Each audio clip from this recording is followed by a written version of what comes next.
안녕하십니까. 2023년 12월 19일 최병무의 팩트 시작하겠습니다. 요즘 이낙연 전 대표의 신당 문제가 언론의 주요 관심사가 되고 있습니다. 이낙연 전 대표가 새해에 신당의 로드맵을 발표하겠다고 얘기를 했고, 실제 이제 신당 창당에 나설 수 있도록 여러 기초적인 작업들 이걸 이미 지시를 해놨다.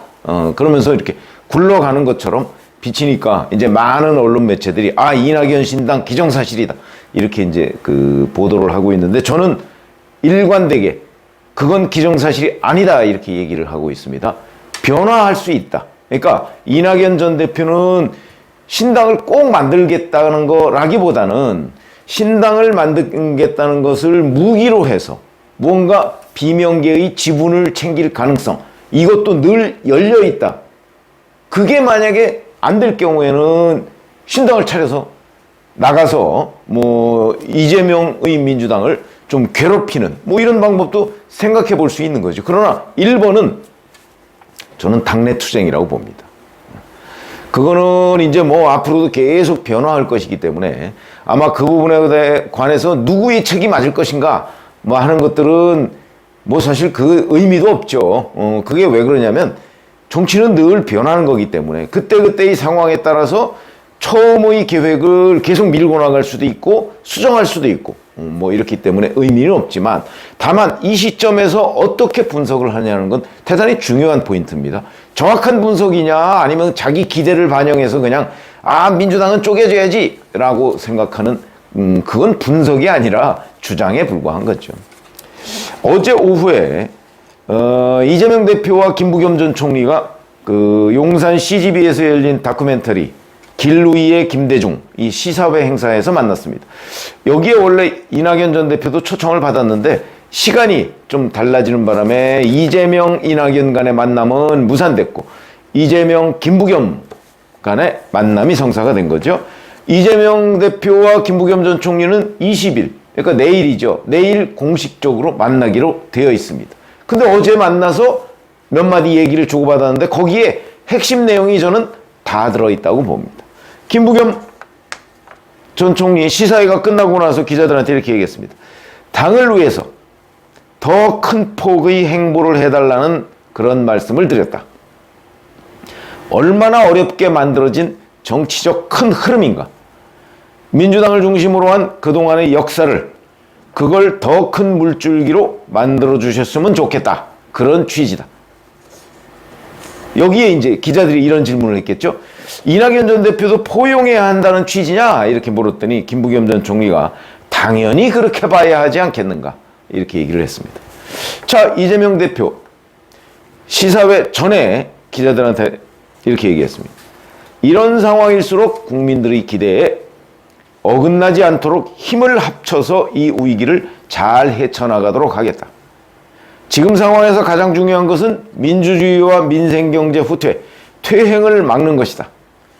백지장도 맞들어야 하는 상황이라서 모두가 함께 힘을 합칠 수 있도록 저도 최선을 다하겠다는 말씀을 드린다.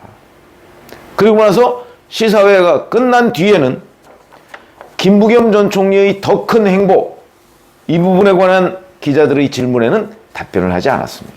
준비가 안 된 것으로 보입니다. 왜? 이재명 대표는 김부겸 전 총리가 얘기한 더 큰 행보라는 게 무엇을 의미하는지 다 알고 있기 때문이죠. 그러면 여기서 우리가 이재명의 생각과 김부겸의 생각이 완전히 다르구나. 그럼 이거는 곧 뭐와 관련되어 있느냐? 이낙연 신당과 관련이 되어 있는 거죠. 대단히 중요한 포인트입니다.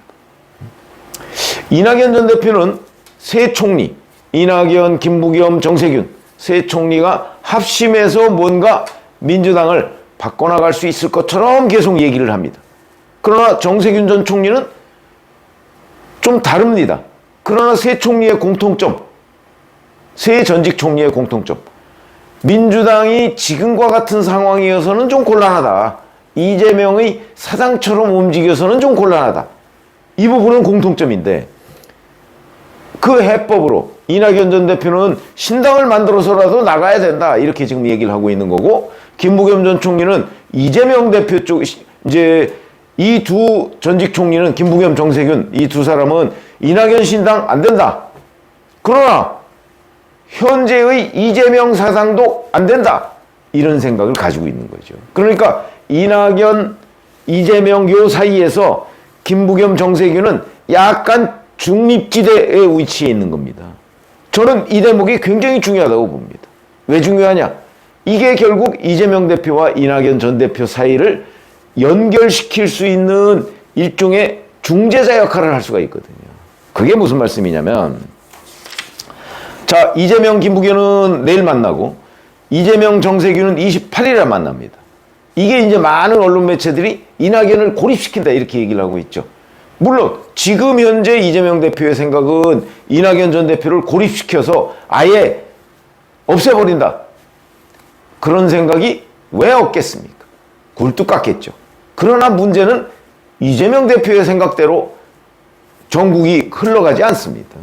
무슨 얘기냐면 이제 여기에서 드러난 이재명 대표의 생각은 나를 중심으로 다 단합하자 이런 뜻입니다.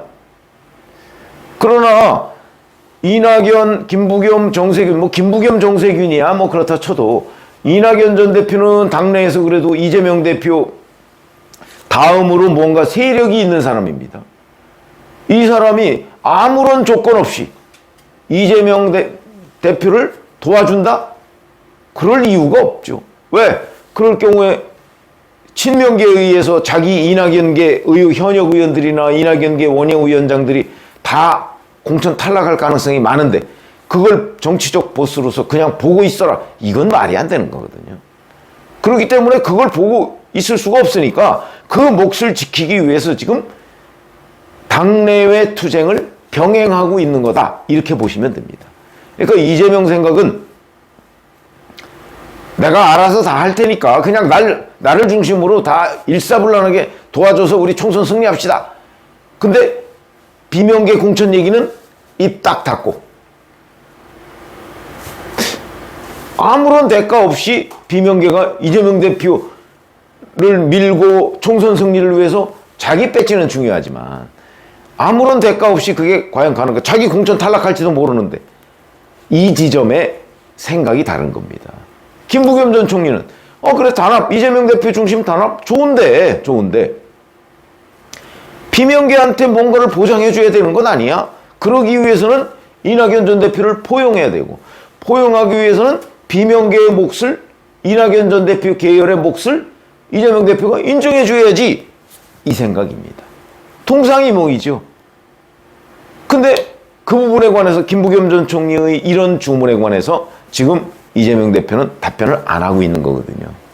내일 만남에서 여전히 이재명 대표가 이 부분에 대해서 답변을 아무것도 안 하고 그냥 무작정 김부겸 전 총리한테 나를 도와라. 그거는 곧 나를 따르라. 뭐 이런 얘기하고 비슷하게 되는 거죠. 김부겸 전 총리 동의 안 할 겁니다. 계속 주문을 할 겁니다. 이낙연 전 대표 포용. 그러면 이재명 대표로서는 이낙연과 김부겸, 정세균 이를 분리해서 이낙연 전 대표를 다루려고 하는데 그게 분리가 쉽지 않습니다. 이 김부겸, 정세균이 이낙연을 따라서 탈당할 가능성 없죠. 없는데 이 사람들은 끊임없이 이재명 대표한테 김부겸하고도 손을 잡아라 이렇게 얘기를 하고 아니 김부겸이 아니고 이낙연하고도 손을 잡아라 이렇게 얘기를 하고 근데 이낙연 전 대표는 말은 안 하지만 아니 지금 비명계 다 공천 탈락시키려고 하는데 그걸 빨리 약속을 해야지 그래야 내가 안 나가지 이런 생각이다. 그러니까 그거를 이낙연, 이재명 두 사람이 직접 만나서 바로 협상을 하면 되는데 안 되죠 지금.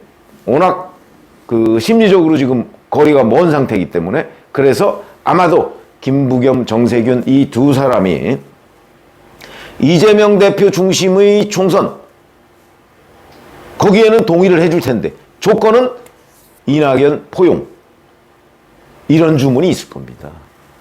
그러니까 그렇게 되면 이제 이재명 대표도 생각을 해야죠. 어떤 생각을 하느냐. 자, 내가 김부겸, 정세균 다 털어버리고 이낙연은 뭐 탈당해도 좋고 완전히 이 민주당을 이재명 사장으로 만들겠다. 이게 과연 가능할까? 아마 지금부터 그 고민에 빠지게 될 겁니다. 결론은 어떻게 날 것으로 보이느냐? 저는 그게 어렵겠다. 그래서 이제 이재명 대표가 아마 꼼수를 부릴 가능성 나옵니다. 지금부터 당내에 그런 얘기들이 있죠.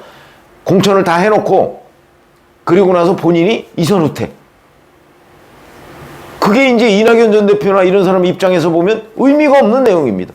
아니, 이낙연께 다 탈락시켜놓고 자기 이제 손 뗀다. 손 뗄 테니까 선대위원장. 그게 말이 됩니까? 그러니까 아마 그 생각은 이재명 대표 생각일 텐데 이재명의 그런 생각과 이낙연 신당의 생각, 요 중간선에서 아마 김부겸 정세균 전 총리가 주문하는 그런 선에서 타협이 될 가능성, 저는 그게 한 50%가 넘는다 이렇게 봅니다. 그렇기 때문에 이낙연 신당의 가능성 50%가 전 안 된다고 보는 거죠. 그럼 이게 언제 결론이 나느냐?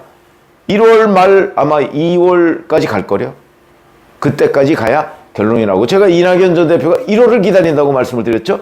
그거는 1월이 되면 이재명 대표의 재판 리스크가 더 부각이 될 겁니다. 아마 2월 중순까지, 지금 2월 13일에 그 백현동 로비스트 김인섭 씨에 대한 1심 선고가 나오거든요. 그거는 알선수재인데 만약 그게 유죄 선고가 나오면 이재명 당시 성남시장한테는 치명적입니다. 이재명이 다 봐줘서 김인섭이 로비를 했고 그 결과 82억을 받았다는 걸 법원에서 인정을 하는 거 아닙니까? 그럼 이재명이 봐줬다는 건 당연히 인정이 되는 거니까. 그러면 이재명 배임? 그것도 유죄네? 일반 국민들은 이렇게 된다는 거예요. 그랬을 때 이재명 대표가 과연 총선 지휘를 끝까지 할 수 있을까? 이런 부분이 상당히 중요한 대목입니다. 송영길 전 대표를 이제 송영길 전 대표가 이제 오늘 구속됐으니까 윤관석, 강래구 이런 사람들에 대한 선고도 1월 31일에 나옵니다. 돈봉투, 그것도 이재명의 민주당 관련이니까 도움될 리가 없습니다. 돈봉투 그거 나오죠. 김인섭 로비스트 선고 나오죠. 그 다음에 위증교사, 그건 아직 대법원에서 지금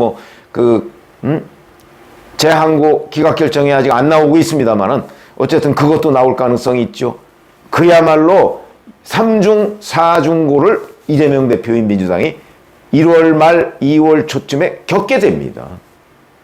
그때 상황을 지금 이낙연 전 대표는 기다리면서 바로 이런 김부겸 정세균 전 총리의 어떤 중재, 이런 것도 기대를 하고 있기 때문에 지금 어제 이재명, 김부겸이 만난 그 내용을 보면 내일 두 사람의 만남에서도 어떤 동상이몽이 있을 것이다. 충분히 예측이 가능하고 28일 이재명, 정세균 만남에서도 또 다른 동상이몽이 있을 것이다. 그 부분을 다 그 만남을 결산을 해가면서 이재명 대표가 내가 이걸 독상을 먹을 수 있을 것인가? 그에 대한 깊은 고민을 하게 될 것인데 아마 제가 예측컨대는 결국 독상을 못 먹게 될 거고 그 독상을 못 받게 될 거고 독상을 받으려고 하다가는 이 당은 정말 아주 치명적인 위험에 빠질 가능성이 있다. 왜냐하면 이낙연 신당이 만들어졌을 때 의석 확보는 안 되지만 적어도 수도권에서 아마 민주당이 10석 이상을 잃는 효과는 가져올 것이다. 그게 이준석 신당하고도 비슷합니다. 이준석 신당도 만약에 만들어졌을 때 의석을 확보할 가능성 저는 없다고 봅니다. 그러나 수도권에서 국민의힘 후보의 낙선을 부추기는 데는 대단한 역할을 할 것이다. 그래서 제가 결국 이재명 도우미 역할을 할 것이다. 이렇게 말씀을 드린 적이 있는데 그런 결과가 나올 것입니다. 그렇기 때문에 어제 이재명, 김부겸의 동상이몽, 이 부분은 앞으로 이낙연 신당의 또는 태동, 성사 가능성과 관련해서 대단히 중요한 대화였다. 이런 말씀을 드립니다. 고맙습니다.